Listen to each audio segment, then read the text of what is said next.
Hola, ¿qué tal a todos? Mi nombre es Felipe Montiel Flores y el día de hoy les hablaré acerca sobre el arte posmoderno, específicamente sobre el estilo arquitectónico del brutalismo.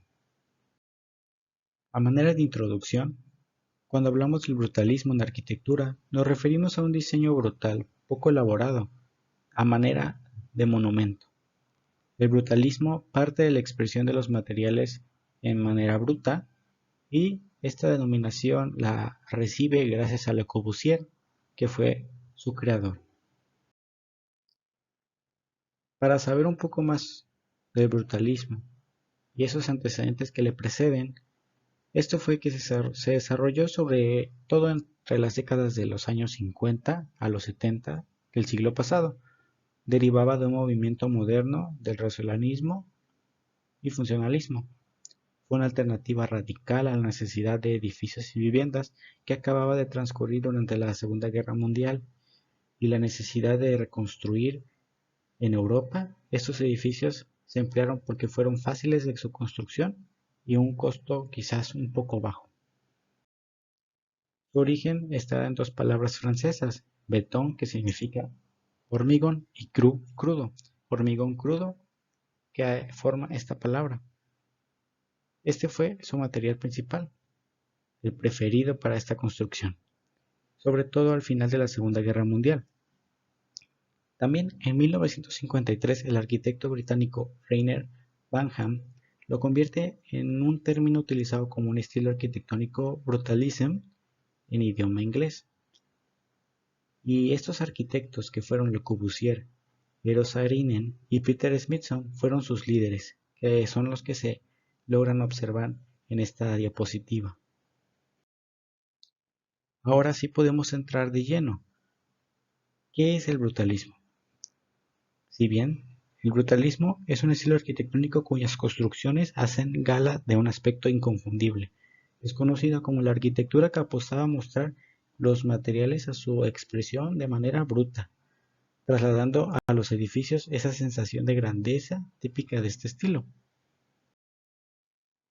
También debemos saber estos conceptos que maneja el brutalismo.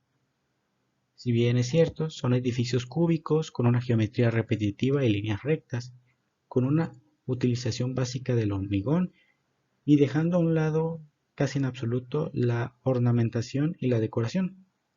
La estética que se empleaba se empezó a ser criticada ya en los años 70, empezó a ver como un sinónimo de plazas desoladas, se veía como edificios que eran fríos, que no tenían emociones, eran neutros sin alma. Pero en el campo del interiorismo será la reproducción interior de los espacios exteriores como líneas predominantes. Los elementos constructivos estarán a la vista. Si bien es cierto, dominaba el hormigón, pero no se dejaba a un lado el ocupar otros tipos de materiales como fue el cristal, el acero, la madera, pero así como estos materiales, el hormigón se utilizaba en bruto, estos materiales también se utilizaban en grandes cantidades. Las tonalidades más utilizadas fueron las grises y marrones, y los accesorios, complementos y elementos decorativos en general se reducirían al máximo, ya que eso no era lo sobresaliente de este estilo arquitectónico. Debemos saber igualmente estas características que la arquitectura brutalista nos da. Y una de sus principales es el uso del hormigón. Como bien hemos dicho, es la materia prima de este estilo arquitectónico. Es lo que más predomina en todas sus obras y construcciones. Otra característica que resalta de este movimiento son sus formas sencillas. Es la importancia de cómo se trabaja y modela para realzar las fuerzas de estas estructuras, y no dejando a un lado la funcionalidad, que son edificios racionales que pueden propiciar una mejor condición social. Me di a la tarea de investigar sobre algunos casos de obras que sobresalían más en este movimiento. Si bien es cierto, hay un sinfín de obras, pero las que les expondré y a continuación mostraré son las que más me han llamado la atención. El primer caso es sobre la Biblioteca Heysel. Está ubicada en el centro del campus de San Diego en Estados Unidos. Fue diseñada en 1970 por el arquitecto William Leonard Pereira. Su inicio de construcción fue en el año 1968 y finalizó en 1970. Consta de 6 pisos, tiene un ancho de 64 metros, una altura de 33.53 metros, bastante monumental esta estructura. Consta de una estructura de hormigón a modo de bloque soporte de 2 plantas, construido en la concavidad de la cabeza de un barranco, sobre el que se sitúa una torre escalonada de 6 plantas y que predomina el hormigón y vidrio. Si bien es cierto, es un edificio escultórico y es uno de los mejores ejemplos que existe de la arquitectura brutalista. El segundo caso fue sobre el Museo del Levantamiento Nacional Eslovaco. Este museo fue inaugurado en 1969. Se centra en la insurrección de los partisanos eslovacos contra las tropas alemanas en agosto de 1944. Y como bien se dice y tiene nombre, es un museo que también sirve para dar esa memoria o conmemorar a las víctimas que estuvieron involucradas en la Segunda Guerra Mundial. Consta de 2 grandes estructuras de hormigón desgajadas, unidas únicamente por un pequeño puente, como se logra ver en estas imágenes. Esto simbolizaba la división de la sociedad eslovaca que había en aquel momento.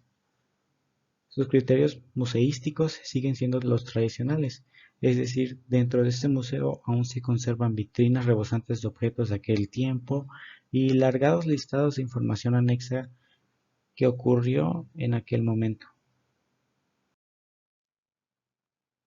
Pero también debemos determinar esas cualidades que el brutalismo nos da, nos imparte, nos expone, y se resumen en 3 principales.